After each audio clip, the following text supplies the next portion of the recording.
Welcome back to Sidewalk, Skyline podcast. I'm your host, Kevin Rogers, and we're always curious about how God is at work in Canadian cities. One of the trends that we're seeing more frequently is people feeling the call of God to come from other parts of the world to Canada. Canada is a global mission field. My guests today are Ben and Emma, and I'll let them say their last name. What is it? Narayanan. Narayanan. I thought I could get it, but I'd rather hear it done right. Narayanan.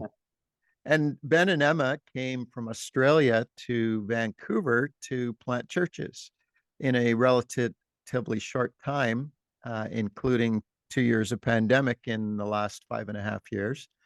Avant Life Church has locations now in North Vancouver, Squamish, and Surrey. So, depending on what time of year you moved to Vancouver, you came from Australia. So, did you end up that year having a double winter or a double summer? Oh, we got double summer. Oh, good We planning. got double summer. It was great, actually. It was good and bad because on one front you're like, oh, everyone tells you that Vancouver is cold and wet, and then you get here in summertime, and for the first 3-4 months we were here, we're like, this is glorious. Yeah. And so we were a little bit hoodwinked when winter came around. Yeah, but we also came from a country that is constantly in drought. So the idea of rain initially was really exciting. But 5 years on, I think we're a little over the rain at times. We are well hydrated. Yeah. We send the rain, Lord, but not that much. And you guys have 3 children. Tell me about your clan and how they've adapted to Canadian life. Yeah, we have our oldest. He is 12. His name's Levi. Then we have 2 daughters, Alice, who's 10, and Eden, our youngest, who's 6. And even though she's 6, she still gets babied by her dad a lot. So she is definitely the baby of the family. But yeah, it was for the older 2, especially our son, adapting from moving away from relatives and what he had known as his life into a new country definitely came with challenges. But 5 years on, he's loving life. He has a great group of friends. He's invested into the youth ministry that we have at Avant Life, and he's probably the biggest championer of invitation for our youth ministry here. The other 2, they adjusted pretty well, a little bit younger when they moved over. But moving from one country to another definitely has its challenges for your kids. And so we navigated a lot of those complexities in the early years for sure. Yeah, that's probably, if you've got to move a family when they're really little, that's probably the easiest time for them to adapt. So tell me about the name Avant Life Church. Where's the name come from? It's been a while since we've told this story. So when we were going through the process of seeking God for a name for the church, we really sensed from him that the word avant, which is essentially taken from the avant-garde, it's a creative term which means to be on the forefront of creativity, cutting edge of creativity, which in turn was taken from the French military term, which was vanguard, which was the first military units into battle, usually highly trained and well equipped.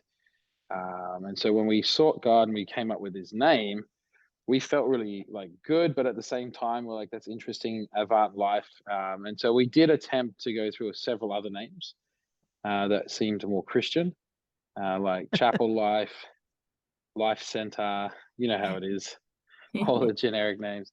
And we just kept coming back to Avant Life. And the name really is in itself a part of our DNA, or it explains our DNA as a church, and the fact that we believe that we're called to be on the forefront of change in our community, that we have advancing lives in Christ, that we're not to shrink back, but to step into the fullness and the faith that God's given us to make a difference, not just in our life, but in the cities God's called us to. So Avant Life is really like an advancing life, a vanguard life, first in, last out, get the job done. I love the name, and I think the fact that church is in the name implies that it's not one or two people that are living the Avant life, but it's a community of people who understand that this is why we are. This is who we are. It's Yeah. actually funny because you know, we planted during a time that there was a little bit of conversation of removing church from your title. So 5-6 years ago, probably a bit earlier than that as well, there was this big idea that maybe it's easier, or it's more palatable, or it's more community focused to remove the term church. And I remember Emma and I having this conversation and feeling really the Holy Spirit saying, no, keep the word church within your title, not to, we don't want to. And don't get me wrong, I know there's thoughts and ideas about the other ways of doing it. We just felt within us and what God wanted to do, he really did want to make that idea known that we are a faith-based church community, but we also have this desire to be creative and on the cutting edge of change. So I'd love to hear the backstory, like why Canada, and why didn't you stay in Australia? It's funny. I know lots of Canadians that dream about going to Australia. Is there a mirror universe where Australians dream of coming to Canada, or how'd this happen? I'm gonna let Emma start the story, but to answer that question, I don't think Australians think about Canada as much as Canada thinks about Australia. And I think that's because Australians know they've got it good when it comes to the sun. Yeah. I think it's simply weather based, and you tell Australians about cold weather and they're terrified. So, but in saying that, I do know a lot of Australians. I think it's becoming more popular to come to Canada. So, but we didn't get this idea from God during a pro Canada movement in Australia. So Emma, what's the scoop? Oh, it's so funny because I feel like, I mean, as we journey on in life, I feel like the story of why we moved to Canada doesn't necessarily, like, I feel like it starts at like infancy to a certain degree. You see these threads of the story that reach so far back into your own early years, which is really cool. I remember for me personally, when I was in youth band, so I was I think I was 16, 17, and I was traveling on my way to youth band in my bomby car with my friends, and we were singing out all these worship songs in the car drive. And one of those songs that just so impacted me and made an impression on my spirit and just convicted me was this song called To the Ends of the Earth by Hillsong United. And it was essentially, the lyrics are, Jesus, I believe in you, and I would go to the ends of the earth. And I think there was such a desire to just do anything for God that I remember singing that song out and really actually meaning it. Fast forward 10 years, I didn't think Canada would be like, I didn't dream about Canada growing up. I knew very little about it. I had one friend in school from Canada, and that was the context that I knew. But I think, like the threads of this story kind of go back a long way, but particularly in 2015 is when we really start to be able to, I guess, kind of turn the page on what our season looked like. Because we were both serving on staff at our church in Australia, in Canberra, Life Unlimited Church, which is a fantastic church that I had been there since I was about 15 and served in the youth ministry, served on the worship team. And we were both on staff. We both loved what we were doing. There wasn't any like need to step out of the boat, it felt like our jobs were good. the ministry we were doing. We really enjoyed it. You're not running from the law. No, we weren't No. criminals or anything like that. Like, you're not trying to escape to Canada. But yeah, we were both the youth young adult worship pastors, and Ben was the business and operations manager, and I was the event manager. And so we had plenty in our hands to do.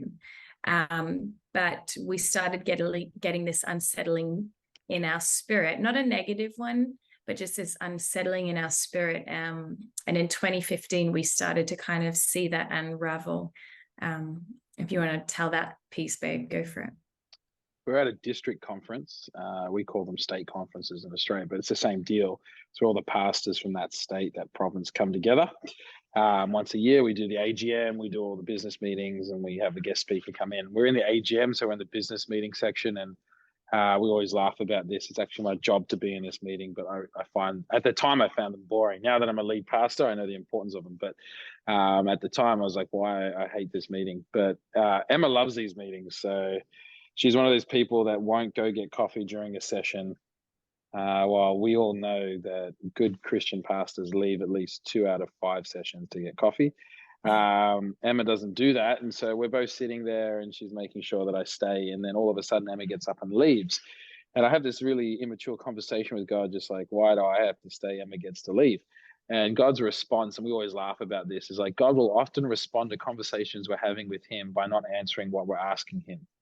He talks about something completely different. And so he just said to me in this moment, it's like a completed sentence, your season's about to change. And it was just like a profound moment for me. And then 2-3 minutes later, I get a text from Emma and it's like, hey, we're pregnant again. And we always joke that, it's your third kid when you just get a text. There's no fanfare. There's no, wow, we're pregnant. Oh, okay. Yeah, we've been there before. It's our third one. Here we go.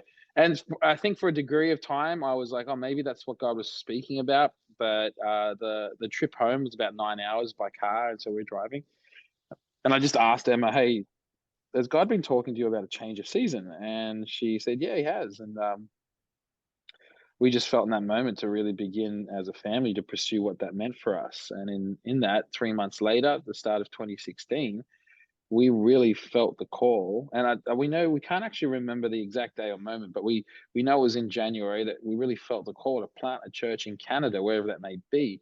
And how we tested that was when we thought about planting a church in Australia, we didn't feel our spirits come alive. And then when we thought about taking over a church in Canada, we didn't feel our spirits come alive. But when we partnered the planting and the pioneering with Canada, or wherever that would be, we really felt our spirits testify and bear witness to that. So that's what God was calling us to do. And so we began that conversation in earnest with our leaders, with mentors, just to go, okay, is it us? Is this God? Where do we go with this? Which in that whole conversation, 3 months later, led us to going to the Gold Coast in Queensland. A lot of Canadians don't know where that is, but it's about an hour and a half flight north of Sydney. It's really warm. It's got like Miami-like feels, like all the hundreds of high rises right on the beach, and it's a tourist hotspot. But we had friends that planted many churches there that are mentors, so we went to ask of them some wisdom, which we did. We landed. And Emma and I had spent some time talking about, well, I wonder where in Canada. Could you imagine, just from our perspective, Australians never thought about Canada, never been to Canada, never really studied Canada, and all of a sudden we felt this call. And then when you start Googling Canada and you start looking on a map, you realize this country is so big, God could be sending you anywhere. And it all looks difficult at that point. And so we were discussing, well, maybe it's here, maybe it's there. We don't know. And when we landed on the Gold Coast, our friends pretty soon after said, where is it in Canada? God's told you, I know it's there. And I honestly, almost out of impulse, it felt like it came from a depth of somewhere I didn't realize. I just said North Vancouver. And the best way I can put it is a way people might understand. They might have found themselves in this situation before. But do you know when Jesus says to Peter, what am I? Who I am to you? What do people say I am? And his response is, Son of God, you're the Messiah. And Jesus says, this wasn't revealed to you by by man, but by the Spirit. I often think that that moment was just a moment where the Spirit revealed something, and I just said what I saw. And but Emma wasn't a part of that conversation at all, and so she was actually offended. Well, I wasn't offended. I You was were just offended. no. Do you I know when was you just say, like, do you know when you say I love you to somebody and they don't say I love you back? It was one of those awkward moments. no, for me, it was like, this is my classic husband move, right? Like my husband is just like, just saying stuff and it's going to happen kind of thing. And I was kind of indignant at like, I was kind of just cross with Ben because I'm like, of course, classic Ben just says it out and it's there. And I'm like, well, I didn't know about that. And so for me, I said to God, I'm like, God, Ben has 1,000,001 good ideas before breakfast. I need to know that this is not one of those ideas. I need to know that this is you speaking.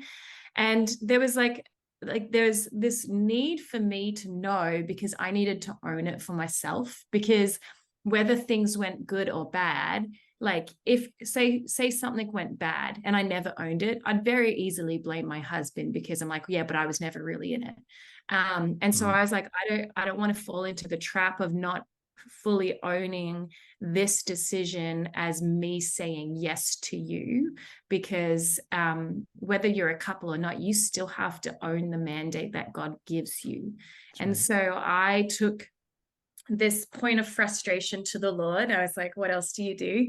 And I said, God, like, if this is you, can you just give me like 3 signs? Like, I kind of went Gideon on the Lord. I said, okay, I'm laying down a fleece and I need to know that you're speaking by you providing these miracle signs, essentially. I was testing the signs of God.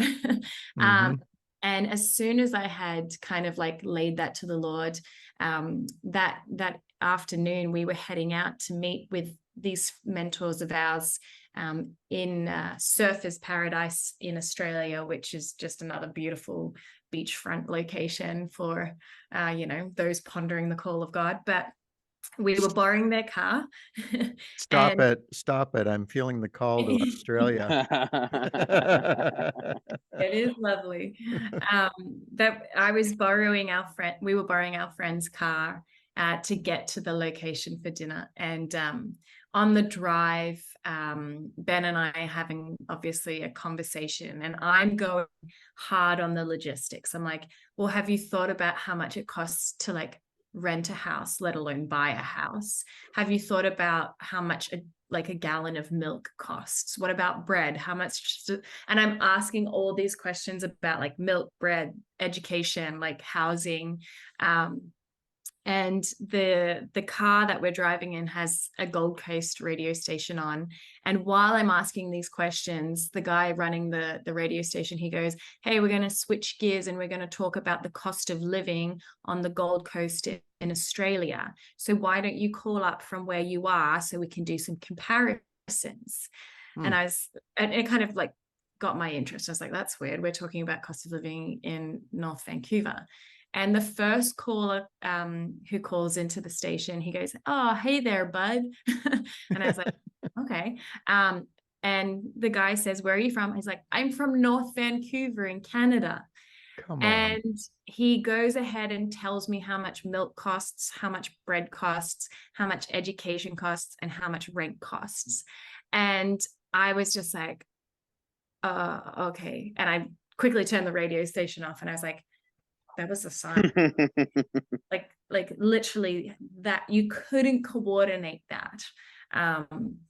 Ben, she needs to be careful when she gets offended with you. You never know what signs I'm asking for.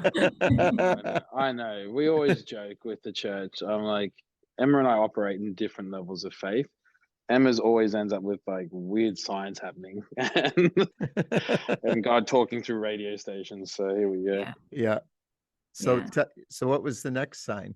Yeah, because I asked for 3. So we rock up to the restaurant and we're greeted by our waiter. And like Ben said, like this is a great destination for tourists. And so most of your wait staff in hospitality have an accent of some sort. And so this guy, he he introduces himself as our waiter. I'm like, oh, where are you from? He's like, I'm from North Vancouver. Hey there, bud, in Canada. And I was like, oh my goodness. And so I was like, great, like that's two. We have dinner. We're driving back to our friend's home. We get lost on the way. We pull over to kind of recalibrate our bearings. And Ben, as he's trying to get his phone charged again to get Google Maps up, he says, all right, what street are we on? And I look up at the street sign. And if you Google Maps this, we were in a place called Rabina, and the street that we were on was Vancouver Drive. There is a literal Vancouver Drive on the way home. And as soon as I saw that street sign, I just like sensed the like peace of God flood over me. And I also sensed his mandate like I hadn't before. And so even in my questioning of Ben's faith, God still spoke to me and revealed, hey, this is it. Like, this is where I'm sending you, to the ends of the earth. And it was really, really special. In North America, when we were kids watching cartoons, and Bugs Bunny would dig a hole in the ground, if he went far enough, he'd end up in China, because that was the ends of the earth for us. So if you dig a hole in Australia, you end up in Canada. Is that how it works? It felt like that. Yeah. So what have you discovered about British Columbians? How are they similar? How are they different from your home culture?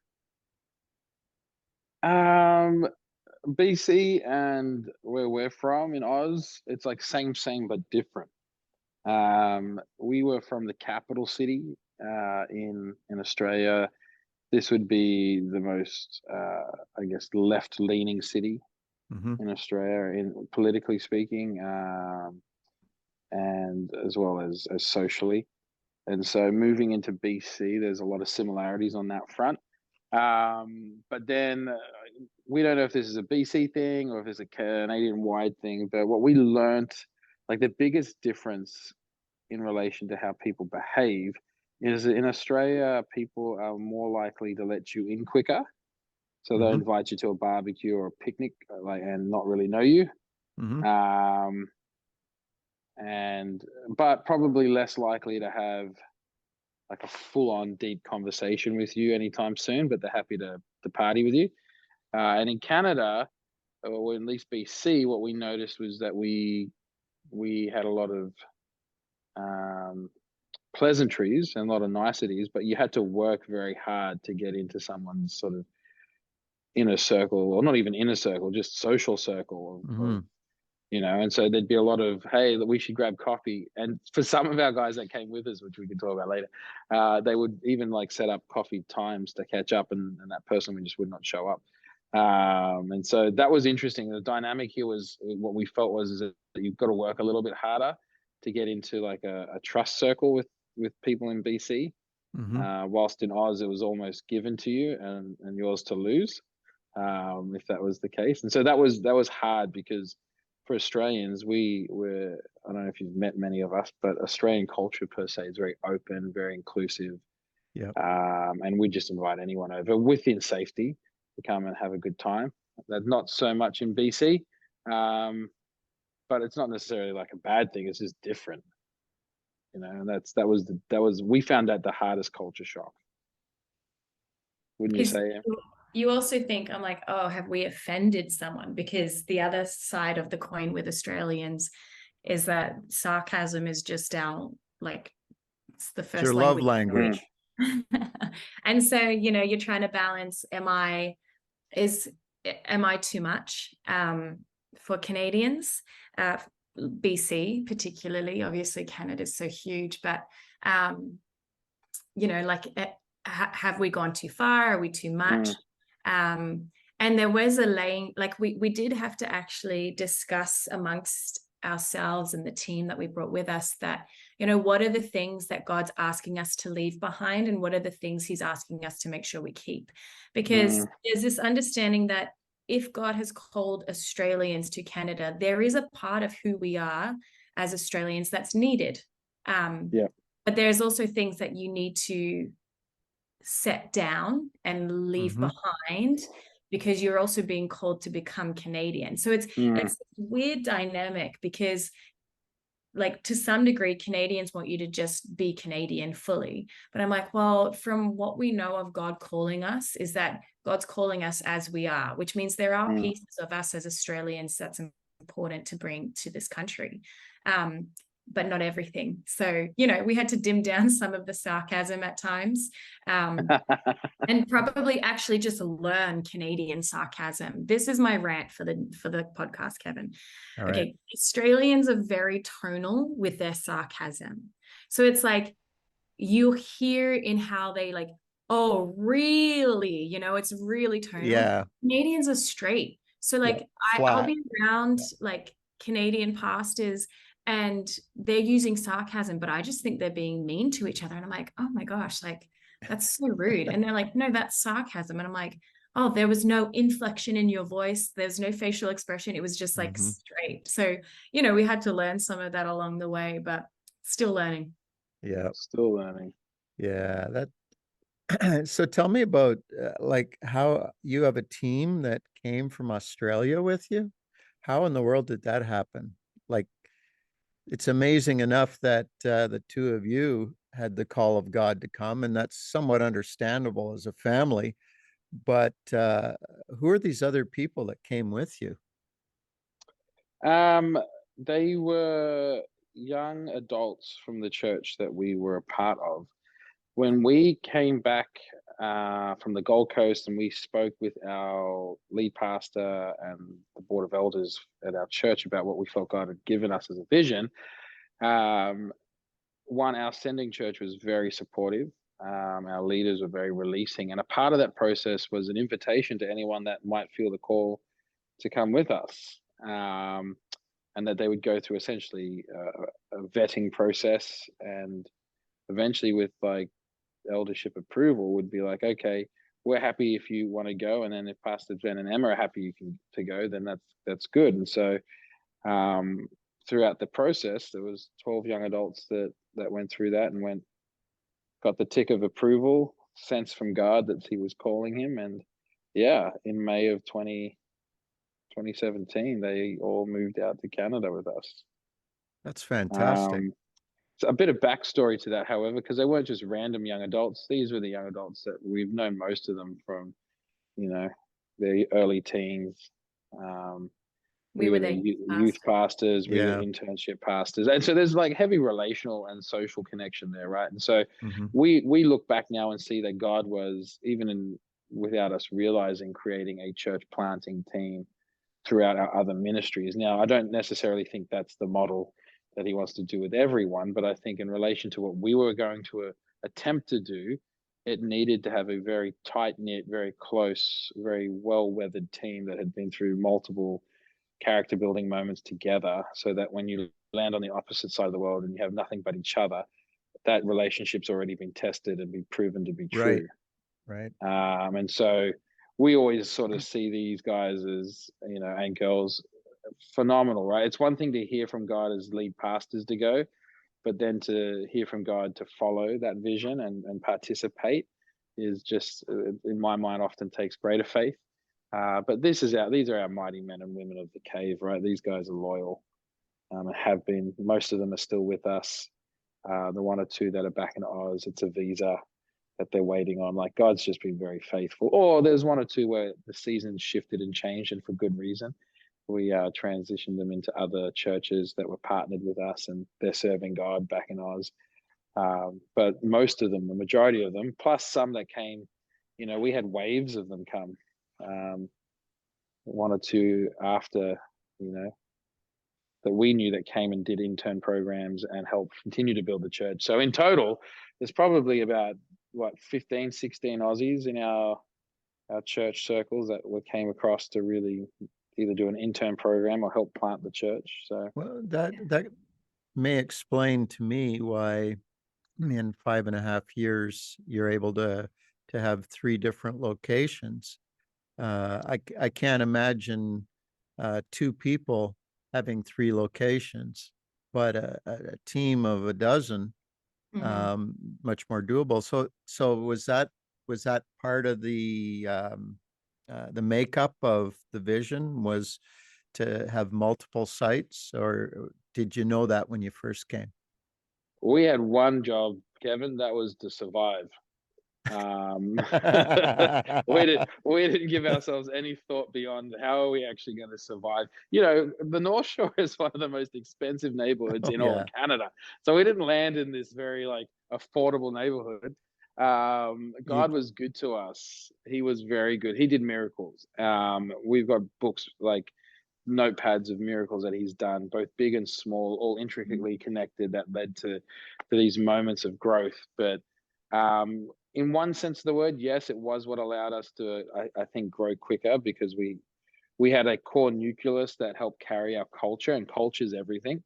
And Mhm. so if you have a strong center core of culture, then anyone joining, they assimilate quicker. And so we had this momentum within our culture already. But to be honest, like our staff and our pastoral team, most of them are made up of Canadians. Hmm. Um, it's we've got two of the Aussies on our staff payroll, but the other 6 or 7 staff members are all Canadian, right? And so um, it's a bit of both. What we do know is that core group of Aussies and the ones that are with us, we still hold the culture together heavily. And they're still the ones that help carry things at a very deep level. And so that progression from one campus to 3, you can do that logistically and get it done. The hardest part is to culturally multiply yourself. Right. And because we did have such a strong core of culture, yes, we were able to go from 1 to 3 relatively quickly without causing a culture shock. I think also on that, we didn't want to build it on Ben and Emma. Obviously we understand the responsibility and the privilege of being the lead pastors, but it's like you were saying before, we kept the name church intentionally because it had to be the whole church that was doing the work. And we've really seen that. That's been really evident. And you have to remind yourself of that as well, so that you're being more open-handed and releasing of people to actually be involved in it. Like, it's not going to be perfect. So if you're seeking perfection, you will just keep it just you and Right. you doing it, right? Yeah. But I think, like, yeah, our heart is not for Avant Life to look like Ben and Emma necessarily. And I think we've done a good job, and we're still working on it and doing a good job of letting Avant Life look like many faces, like many hands, like many feet. And I think that's kind of our heartbeat, and kind of makes sense. Like, our heartbeat for Ben and I is like, we want to see leaders developed and leaders deployed into the ministry, because the truth is there's not enough at the moment, but the work is actually really beautiful. And people are passionate about it. They just maybe haven't had the development or the time or the know-how. And so we want to do a good job of doing that, which kind of speaks to why 12 came with us, is that there is this, and I'd say particularly on Ben, like this ability to develop leaders in the fire and in the furnace, and equip them and release them. It's actually quite astounding to watch how well he does that. Because the church is growing as fast as the leaders do, to be honest. And so that's been part of the story as well. So with having 3 locations, potentially more, I don't see it being, with you guys, cookie cutter of getting the exact same thing. I see it more like you're making fresh bread with local grains.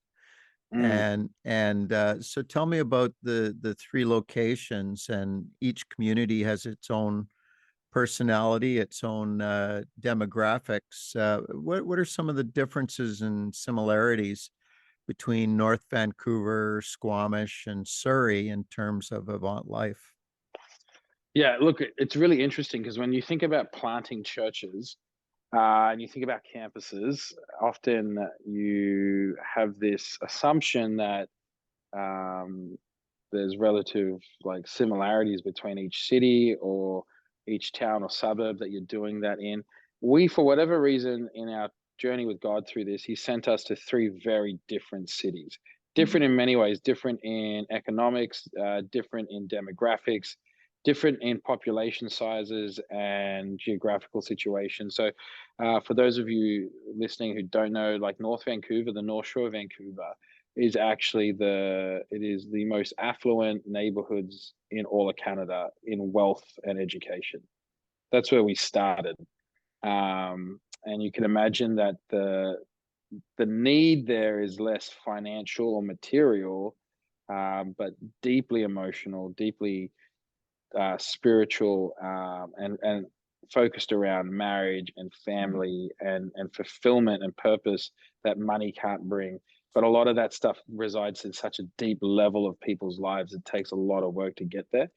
And then we have Squamish, which is a city of 20,000 people, but quickly growing. It's one of the fastest cities growing in the country, simply because its proximity to Vancouver. You can get from downtown Squamish to downtown Vancouver in 45 minutes, which actually puts it closer because of the less traffic than a lot of the outlying suburbs in the lower mainland of BC. So like the Langley and Abbotsfords take longer to get to Vancouver than Squamish. And so it's actually being gentrified at the moment. So what used to be this backwater town between North Vancouver and Whistler is now this thriving, booming city of change.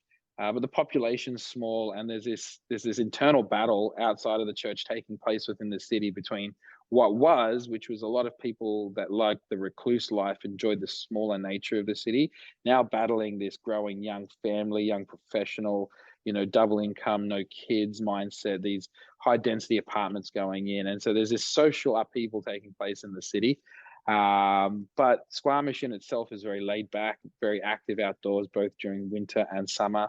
And the people are more carefree. And so there is this carefree nature that takes place, but there is a deep spiritual oppression within the city. A lot of witchcraft out here, a lot of spiritualism, a lot of mysticism.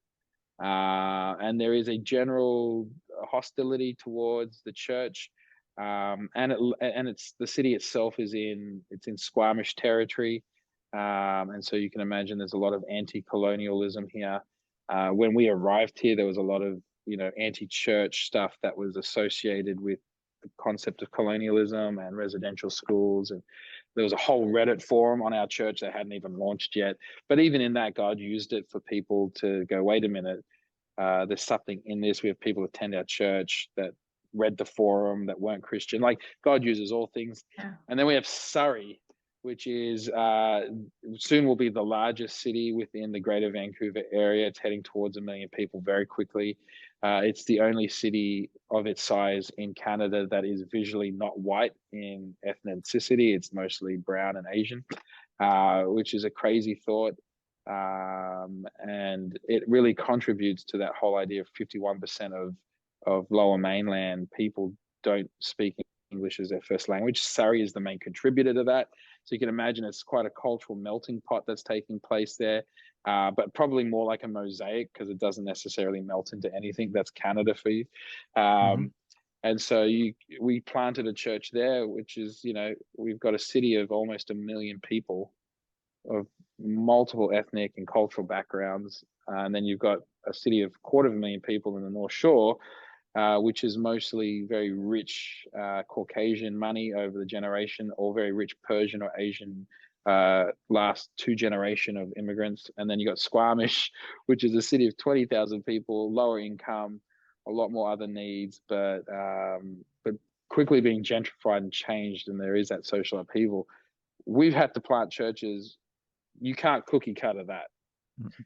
There's no cookie cutter. You're going to fail. And so our culture is the same. Like, culture doesn't have to change as a church where you go, but how you express that culture, how you communicate the community of faith, that's all going to be, it's all different. Our cities are different. Our leaders have to be very dynamic and understand the difference. You have to be bilingual. You have to speak different languages depending. And I don't mean like actual languages. I just mean in a spiritual leadership context. You're not going there as everyone's going to be like North Van. That'd be ridiculous. Yeah, Yeah. different heart languages. Yeah. Correct. And it's Yeah. profound. Yeah. And so that's been a huge part for us as a church. How do we keep our culture the same across our campuses, but allow the expression to be what's needed in the cities that we're trying to reach? Well, I was looking on your website, and certainly we'll include that in the show notes so people can look you guys up.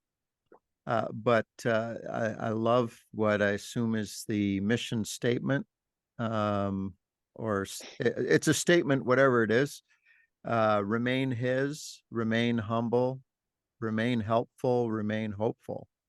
Tell me about that. That's four incredible things there. It's our culture statement as a church. Culture statement. Our vision changes each and every few years about what we're trying to achieve as a church. Obviously, our mission statement is the same. It's just the commissioning that Christ gives us.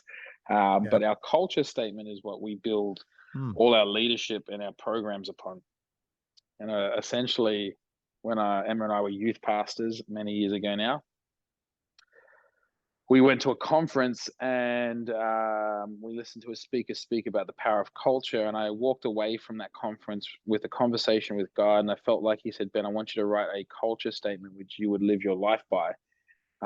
So essentially, over the course of 18 months, I wrote this culture statement: remain helpful, remain humble, remain hopeful, and then above all else, remain his. And then over the course of our ministry, we really adopted that outside of just our family into all our church ministries. And then so when we arrived here in Canada, it became our core church culture statement, in which all our leaders get trained through why it's important that as a church we remain helpful as leaders, we remain humble as leaders, we always have a disposition of hope and the goodness of God. And then obviously above all else, remaining connected to the vine as a branch, remaining fruitful and healthy, accountable and strong. And so this is our culture statement. We repeat it in every class, every leadership development. It's what we ask our church to carry. And it's practical. I think that was one of the key things that we wanted to make sure, is that it's not just this kind of like ethereal thought. It's actually like, this is how we do things. Like, so whether you're serving coffee on a Sunday or whether you're pastoring people who are going through crisis, it's asking yourself, have I been helpful? Have I been humble? Have I held hope? And above all else, have I remained his? It's how we want to behave. It's how we want to act. Like, one of the things that this teacher spoke on when he was talking about culture is, he said, if vision is the destination, culture is the vehicle that gets you there. And so we've held like fast to that. It's like, well, if we believe that our vision for 2023 is this statement, then how we're going to achieve that is by keeping true to these 4 principles.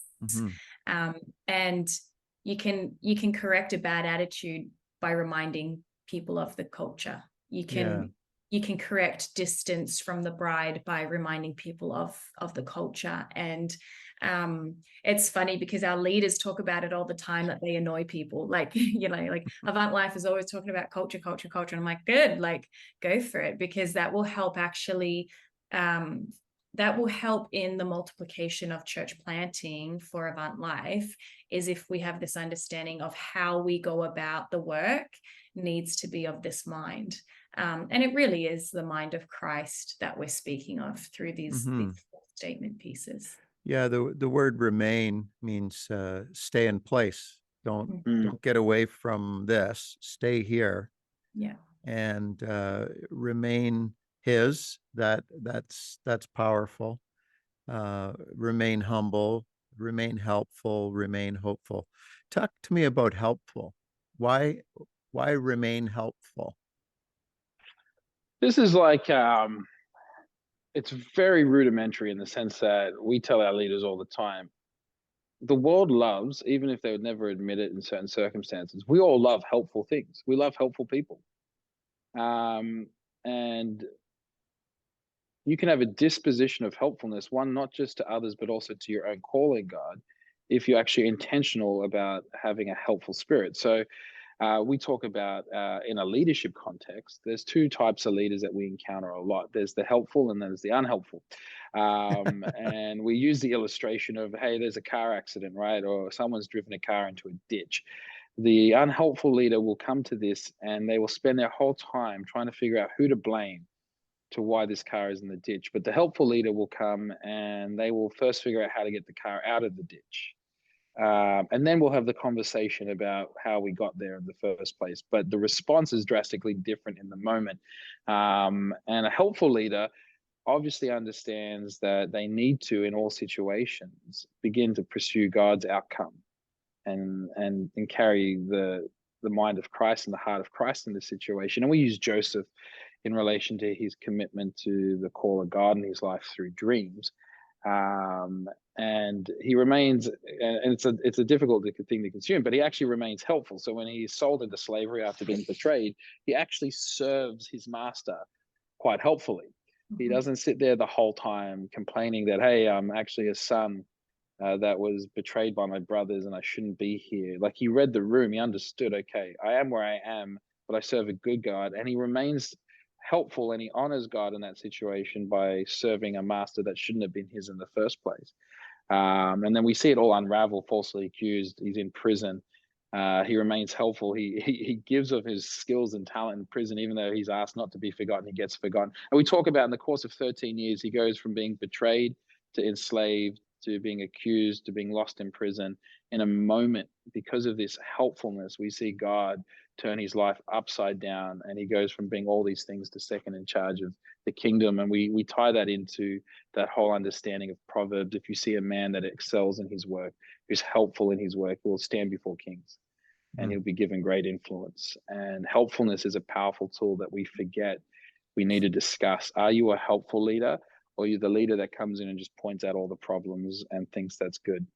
Or do you get in there and help find solution and serve the outcome, serve the vision, make sure people are good? We say, if you do this, you will be successful. The kingdom of God, the way it works, tells us that the principles that God has laid out, you will be a successful person. And that's why the second one is humble, because in your success, you need to remain humble and grounded and boast in the Lord alone. And so they all actually tie into each other quite well. It took time. You are both on this Zoom call from two different locations. Emma, you're in the basement of the church building in North Vancouver. Ben, where are you? I'm in the auditorium for our Squamish. To tell you the truth, I could have picked one of our offices. I don't know why I picked it, but I did. But I'm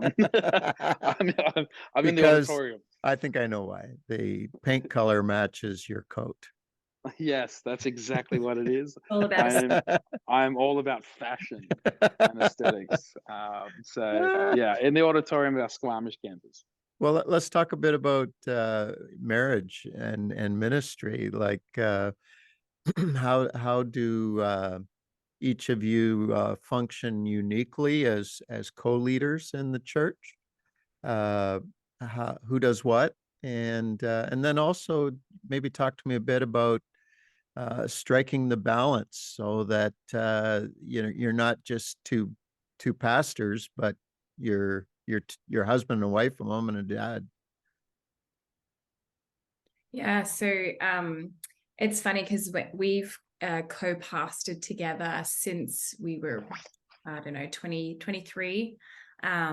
We were both employed at our previous church. We shared an office back then, which that was probably chaos because we're very different in our structure and our organization skills.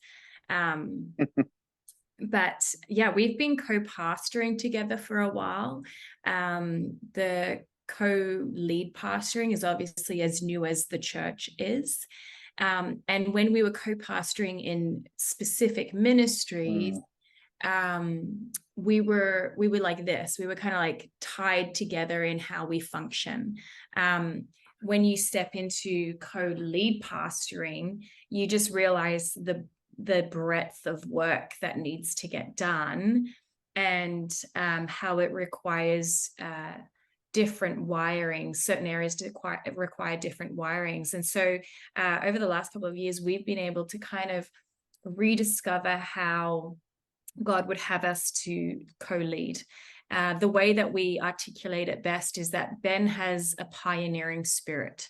And so we have, as much as I've heard it said differently, don't build around, like the lead pastor's personalities or how they're wired. I'm like, until we move on, like, this is how we're functioning. Like, Yeah. someone else can come and inherit this and then rewire it however they want. But until we've finished the work here, this is how we'll do it. But Ben has a pioneering spirit, which means he manages all of our pioneering work. Now, he doesn't just get to do all that fun stuff that he loves to do. He also has to do things that may not be like within his sweet spot, but he works on all of our new works. So anytime that, like, say, a new campus, we're planning that, that's Ben's bread and butter. And I don't know if you want to speak to that more, babe, your area.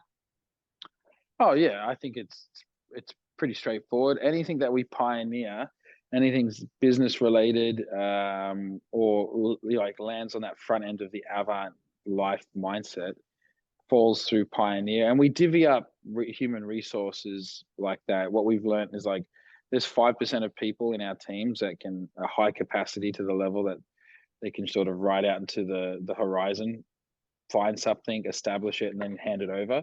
And so there's a small group of people that help me do that. And then 95% of our human resource falls into our other side of our organizational structure, which is the established side, which Emma oversees, which all our programs fall under. So yeah, we divide it kind of like that. And So what I'm picking up is that Ben went out to Squamish because it's new. Yeah. And why stay in something that's 5 years old, right? It wasn't even 5 years old at the time. We were 18 months in when we picked up the conversation of Squamish.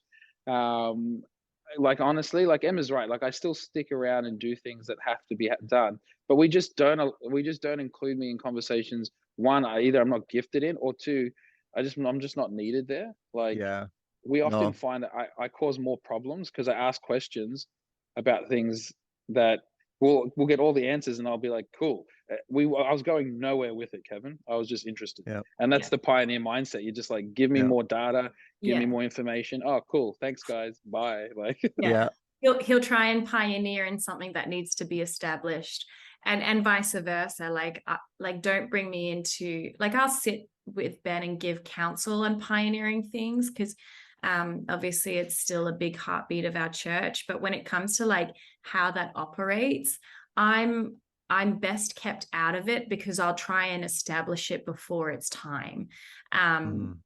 And so we kind of just keep out of those areas. But when it comes to big vision, when it comes to our leaders, that's a big one. We share that load. We're both very passionate about developing leaders, and so on that front, we do that collaboratively. But we just had to define what areas in our lead pastoring is like a green light for each of us. Like, what don't we need to talk to each other about? What's an orange light where it's kind of like, hey, let's consult on this. And then, like, what's a red light? Like, don't step into that area. And so that's taken a little bit of time to recalibrate after COVID, even, because for a lot of the established side of things, that all got paused during COVID. So a lot of the leaders that would work within my area, felt like we were twiddling our thumbs while pioneer work was just going strong. And so we had to recalibrate through COVID as to how is this functioning big picture, and do we just sit and wait? Because all of our leaders, whether they sit in pioneer or established, they're passionate about the church. So they don't want to not do anything. And so managing that is always tricky when you've going through a pandemic where you're not supposed to do anything. Yeah.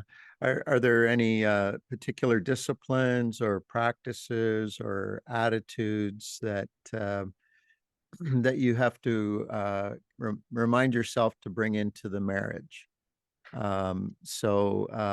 You're both high functioning. You're both have lots of drive and vision and mission and but how do you bring it home? And then how do each of you uniquely recharge when you're feeling depleted? Emma and I, believe it or not, are like drastically different human beings. Like in our likes, in the way we communicate, in the way we receive information and how we transmit information. We have been on the longest journey trying to figure out each other over the last 15 years. Um, what we have learned and what we did do early on, as young married couple, was we said whatever we do in ministry would be subservient to our marriage and the covenant we have there. Doesn't mean we get it right all the time. Doesn't mean we're like perfect in this. What it does mean is if we have a disagreement on the ministry side of things, it will be solved through the systems that we have in our marriage to best preserve our marriage. And so we follow what we know to be a very traditional, scripturally based, I guess, line of communication, and that is simply this: we fully know that as a husband, I'm the head of the household, but in that, it's not a right; it's a responsibility. And so I have a Right. responsibility to make sure that my wife has a voice, that she has a place at the table, and that she has input. But at the end of the day, I will make a decision. If I make a decision based on her information that I trusted and it was wrong, then I just blame her. Hey, you got it figured I'm out, kidding. Ben. You should do No, I'm kidding. seminars. I'm kidding.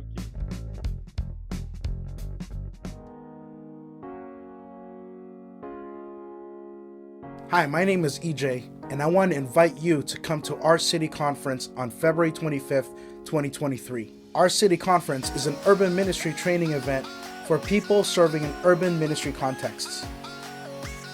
Our cities matter. Our city matters. In the 2021 census, it said that 73.7% of Canada's population live in urban centers. We are intentionally designing this event to help give urban ministry practitioners better tools on how they can serve their community better. We are praying that this event will not only encourage you and help you to serve your community better. We're also hoping that a bunch of us can get together and learn from one another. Register today. Go to our website, ourcitytoronto.ca. We'll even feed you. Food is part of the registration. Our City, Jane and Finch, February 25th, 2023. See you there.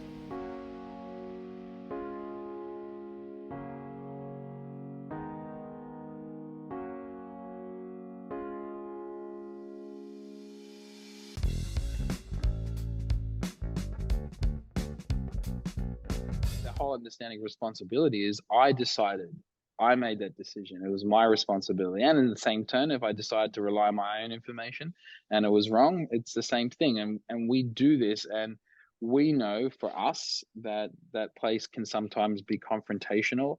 It's not always this like, okay, let's bring it to the marriage table and it's this peace and calm. No, sometimes we enter that space with like, disappointment, or we enter that space with a clear outcome that we desire or an opinion on something that we're passionate about. And we don't rush that process. And so we take our time. But we've learned that even now in these years, as we do a lot more things, we're together, but we do a lot more things focused on different areas of church, that even in that gets stretched and there's tension there. Hey, babe, like we really rely on the fact that we love one another and that there's a godly commitment there. But at the end of the day, everything will funnel back into our marriage through that line of communication. And we do it. It's kept us safe. It's kept our marriage healthy. It's kept Emma and I respecting and honoring each other. and not taking our roles as places of for granted or places of control. Oh, but man, we've had to wrestle over that. Hey, babe. Mm. We've done like different like personality things together over the course of the years, you know, because we both want to get it right. So We're working on it. We're none actively of us working are on it. like, neither of us are going, oh, I give up. Like, there's an intentionality that we have within our marriage, which helps recalibrate in the moments where we're missing each other. We've been compared, we did our Berkman together, which is a fantastic tool and resource. And in the collective one that we sat down as a couple, this is how it started, Kevin. It said, you two are like porcupines on a cold winter's night. And I was like, oh, that's nice. Like, you know, so We like, weren't even upset. We weren't even upset because it made sense. We're it like, made oh, sense to us. We're like, oh, right, we need each other, but we just like poke and prod each other a little bit. Yeah. And like, I think that's okay. Like, I mean, Well, you got to get your approach right, because porcupines have soft underbellies, yes, yes, and correct. that's the only way they can actually get close, yeah, is finding out the right angle, the It's right so true. perspective. You know, And we take our time doing that. well, it strikes me that the thing that will keep you in your marriage is the same culture that you're embodying in the church, remaining humble, remaining helpful, remaining hopeful, remaining his. Yeah. You know, that's not just some nice words to give shape to a church. That's the shape of your lives. mm-hmm. That's the shape of your marriage and your parenting. Yeah. Over the years, Emma and I have learned that, you know, we're not called to achieve perfection in Christ. It's about our heart, and if it's pursuing Him. And we've been speaking lately within our leadership team, like, the more like Jesus we are, doesn't make us more precious to Him. Right.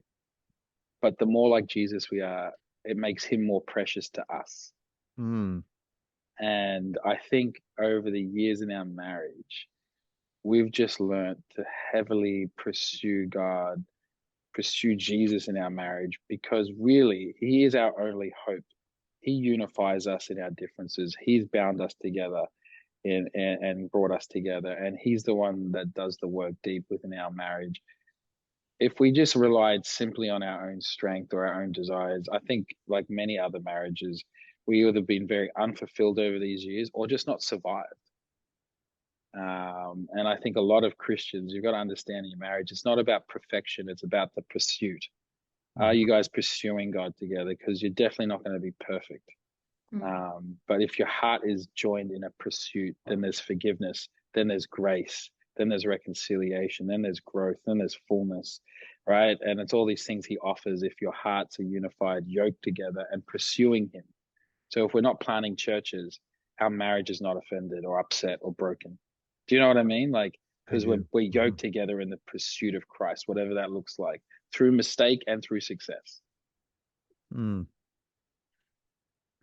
Well, I bet two people that are so distinctly and uniquely together must have quite a combination of children. You concluded correctly. Well, may it be said that we all look like our Father. Yeah. Yeah. Yeah. Yeah. Well, I think this is probably a good place to say thank you for giving me an hour or so of your time and being on the podcast today. And we'll look forward to getting this one out for people to listen to. And I know, Ben, you had a brief foray into Ontario. I don't know if Emma's ever been, but never know when our paths will cross again. It's a Absolutely. big country, but It is. it's a tight spiritual family. So I'm sure Absolutely. we'll probably encounter each other again. Well, Thanks, Kevin, guys. thank you for your time. We appreciate it. And, it's been a privilege to be a part of your podcast. All right. Be sure to check out Avant Life Church on the web. You can find that link in the show notes. Well, that was a great interview with an amazing couple. On our next episode, I'm going to be talking with Pastor Rob Good in Bradford, Ontario. He's the pastor of Promise Church, a church that he planted, and just an amazing innovator. Rob, over the years, I've come to appreciate him and get to know him. I remember in May 2022, walking in downtown Winnipeg with him one evening. And as we walked along and talked, we had opportunities that just presented themselves to talk to people about Jesus and to pray with people. And he was just so ready for those kind of interactions. And they come quite naturally to him and quite supernaturally. So please join us again. And until the next time, I'm your host, Kevin Rogers, and you're listening to Sidewalk Skyline Podcast.